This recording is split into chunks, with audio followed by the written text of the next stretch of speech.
राधा मेरी स्वामिनी, मैं राधे तेरी दास, जन्म जन्म मोहि दे जियो, श्री वृंदावन को वास। राधे राधे भक्तों, स्वागत है आप सभी का हमारे चैनल श्री किशोरी दासी में। आज इस वीडियो में मैं कार्तिक मास महात्म्य का चौथा अध्याय प्रस्तुत करने जा रही हूँ।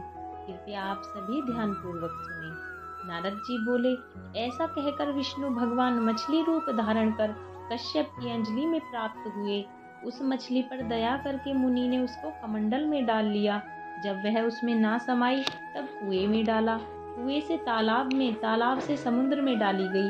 तब मत्स्य रूपधारी भगवान शंखासुर को मारते हुए और अपने हाथ में दबाकर चदरी वन को गए और वहां सब ऋषियों को बुलाकर भगवान बोले कि जल के भीतर वेद निमग्न हो गए हैं, तुम उन्हें ढूंढो और शीघ्रता पूर्वक जल में से निकालकर रहस्य समेत ले आओ। तब तक मैं सब देवताओं समेत प्रयाग में निवास करूंगा। नारद जी बोले, तब तपोबली उन मुनियों ने बीज और यज्ञ मंत्रों सहित वेदों का उद्धार किया। उन ऋषियों में से जिसने जो निकाला वह भाग उसी ऋषि के नाम से प्रसिद्ध हुआ। पीछे सब मुनि मिलकर प्रयागराज को गए और प्राप्त हुए वेद ब्रह्मा सहित विष्णु भगवान को अर्पण किए। संपूर्ण वेदों को पाकर ब्रह्मा जी ने प्रसन्न हो देव और ऋषियों सहित अश्वमेघ यज्ञ किया। यज्ञ के अंत में देवता, गंधर्व, पनग्न, गुहक पृथ्वी पर दंडवत कर प्रार्थना करने लगे। देवता बोले, हे देवाधिदेव, हमारी विज्ञापति श्रवण करो। यह हमारी प्रसन्नता का स्थान है, इसे तुम वरदान दो।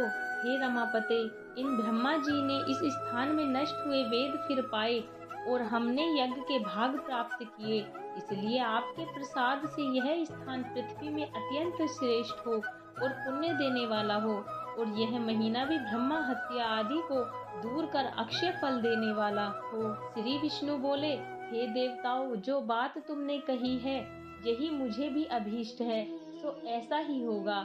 यह ब्रह्मक्षेम नाम से सबको सुलभ होगा। सूर्यवंशी राजा भागीरथ यहाँ गंगा जी को लावेंगे और इस जगह पर सूर्य की पुत्री यमुना जी का संगम होगा। जो पुरुष अपने पितृश्वरों को यहाँ श्राद्ध करेंगे, उनके पितृगण मेरे स्वरूप को धारण करेंगे।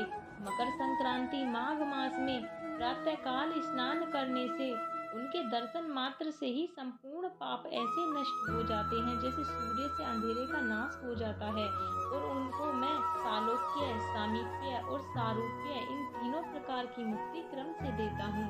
हे मुनिवरों, मैं सर्वज्ञ रूप से बद्री वन में सदैव निवास करता हूँ। जो फल और स्थान 100 वर्ष में मिलता है वह तुमको वहाँ एक दिन में ही प्राप्त होवेगा।